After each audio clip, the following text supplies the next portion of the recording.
Bapak Ibu yang saya hormati,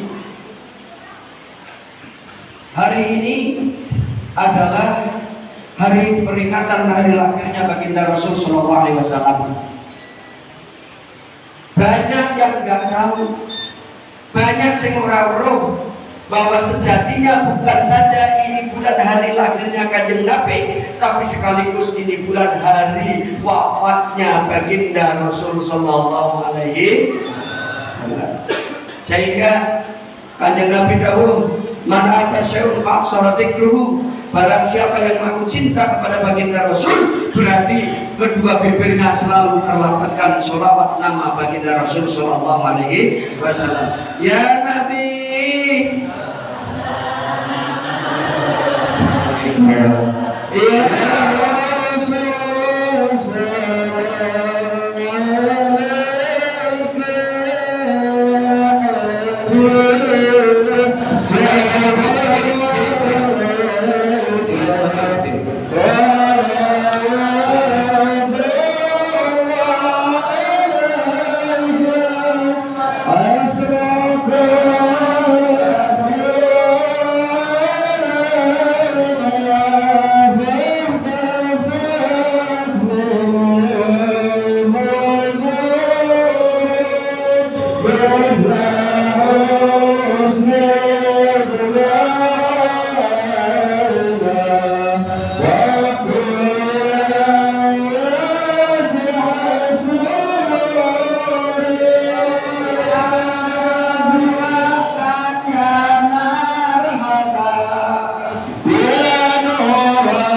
silakan berduduk lagi.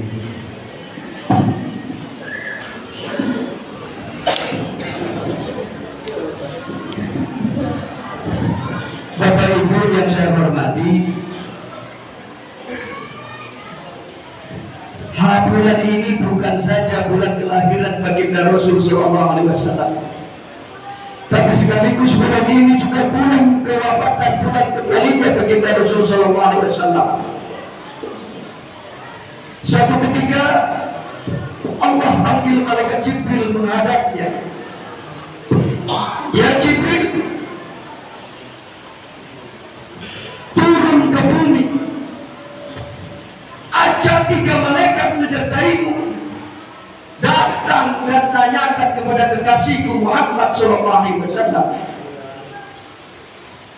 Tanyakan kepada baginda Rasul Sallallahu Alaihi Wasallam, apakah beliau sudah siap untuk nyawanya dipanggil dan nyawanya menghadap kepadaku. Berangkatlah Jibril didampingi 3 malaikat maut.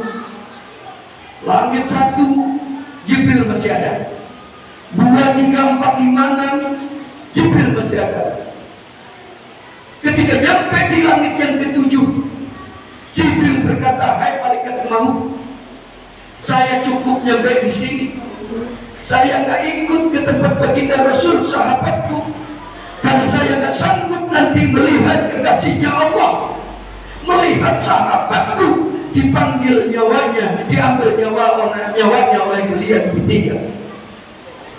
Singkat cerita, badannya ganas, ditunggui oleh menantunya Ali dan anaknya Siti Fatimah. Tiba-tiba terdengar suara dari luar, "Assalamualaikum warahmatullahi wabarakatuh." Dijawab oleh Fatimah dan Sayyidina Ali. Kemudian Siti Fatimah bergegas membukakan pintu. Dibuka pintu, didorong pintunya, dilihat kanan dan kiri, ternyata tidak ada. Kemudian berbalik dan berkata kepada ayahnya, "Ayah, ternyata tidak ada tamu, ayah." Apa kata baginda Rasul? "Ketahuilah putri cantikku, bahwa tamunya sudah ada di sebelah kananku dan tamunya juga ada di sebelah kiriku." Ketika itu malaikat pencabut nyawa melaksanakan tugas dari Allah Subhanahu wa taala dan menanyakan kepada baginda Rasul, "Ya Muhammad, sejatinya saya diutus oleh Allah hari ini untuk menanyakan apakah sudah rela dan ikhlas ketika engkau kami ambil nyawanya dihadapkan kepada Allah." Apa kata jawaban Nabi? "Malakul maut, rasanya ada yang janggal hari ini. Rasanya ada yang aneh, yang kurang pas hari ini. Biasanya engkau datang pasti disertai oleh Jibril. Kemana sahabatku Jibril? Saya mau diambil nyawanya ketika Jibril ada di sebelah." Permintaan Kanjeng Nabi. Singkat cerita, 3 malaikat naik ke langit 7 dan berkata kepada Jibril, "Ya Jibril, hari ini dan detik ini engkau ditunggu sahabatmu Rasulullah Shallallahu Alaihi Wasallam." Ketika nyampe di hadapan baginda Rasul, baginda Rasul bertanya kepada ya Jibril, "Kabarkan gembira kepada aku."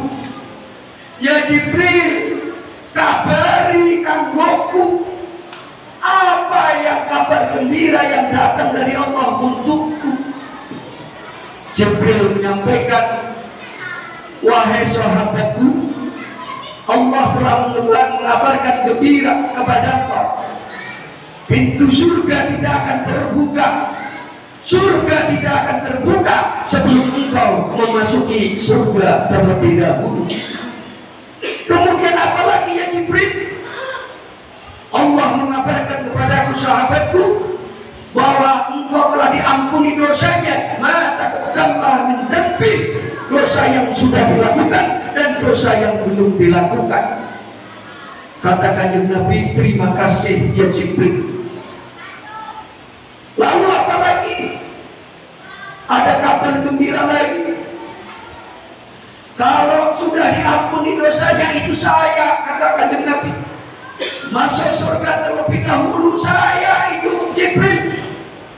Kanjeng Nabi tidak bertanya nasib keluarganya. Kanjeng Nabi tidak bertanya bagaimana istrinya. Kanjeng Nabi dan tidak bertanya bagaimana nasib anaknya. Yang ditanyakan, "Ya Jibril, kaifa ummati?"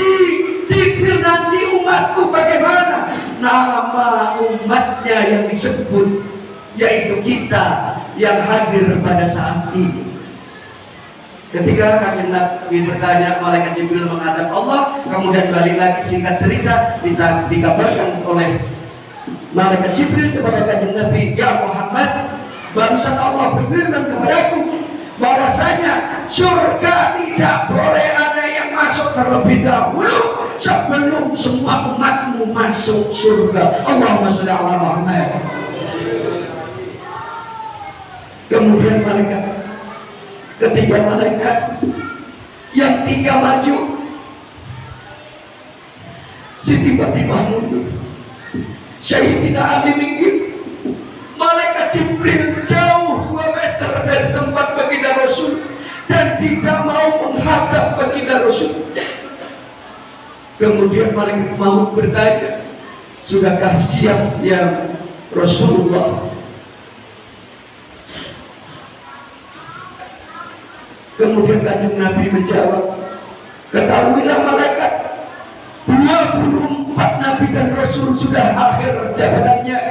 24 Nabi dan Rasul sudah Allah panggil. Hari ini saya yang jatahnya dipanggil, silahkan kerjakan apa yang menjadi tugasmu." Bapak Ibu yang saya hormati, malaikat maut mulai mencabut nyawa baginda Rasul. Dari kakinya naik sampai dengkul, naik sampai perut. Keringat bercucuran dari dahi yang mulia, dari orang kekasihnya Allah, makhluk kekasihnya Allah. Keringat keluar, kemudian berhenti. Malaikat maut berhenti. Saya bertanya kepada Jibril, "Hai Jibril, kenapa engkau memalingkan muka? Apa kau jijik melihatku?" Apa kata Jibril? "Ya Rasulullah, bukan aku jijik, tapi aku gak sanggup melihat kekasih Allah dipanggil, dicabut nyawanya." Serta Rasulullah SAW berkata, "Ya Jibril, kalau bukan karena Allah cinta kepadaku, kalau bukan karena Allah sayang kepadaku, tentunya sakaratul maut lebih sakit daripada saat ini. Ya Allah, sakit di atas sakit adalah sakaratul maut. Ya Allah, doakan Nabi, jangan kau curahkan, jangan kau limpahkan sakaratul maut kepada umatku. Cukup aku yang menanggung, ya Allah." Ibu, bapak, begitu cintanya kanjeng Nabi, begitu sakaratul maut pun mengingatkan kita sebagai umatnya. Begitu ingat kepada kita yang belum pernah ketemu dengan baginda Rasul, tapi cintanya baginda Rasul kepada kita melebihi cinta kita kepada baginda Rasul. Bapak Ibu, pada kesempatan yang mulia ini, tentunya Allah telah berfirman, "Kullu nafsin dha'iqatul maut." Setiap yang bernyawa pasti akan mati. Hari ini kita masih bisa berkumpul di masjid ini. Hari ini kita masih berkumpul mengadakan pengajian Maulid Nabi. Tapi siapa yang menjamin? Siapa yang berani menjamin besok kita akan mati? Muncul pertanyaan kepada kita semua. Sudahkah kita menyediakan persiapan menyambut kematian yang luar biasa? Bapak Ibu yang saya hormati, saya mengetuk kepada diri saya pribadi dan para jamaah semua. Ayo, selagi masih diberi kesempatan oleh Allah untuk menikmati indahnya dunia yang semuanya serba gratis, jangan pernah tinggalkan sholat dalam keadaan dan situasi apapun. Tidak bisa berdiri, boleh dengan duduk. Bisa duduk, boleh dengan berbaring. Orang semurep oleh rumah, orang semlumah oleh karo kedep. Lek ora usah ora iso kedep, celuk Pak Sampun nyolati. Nggih.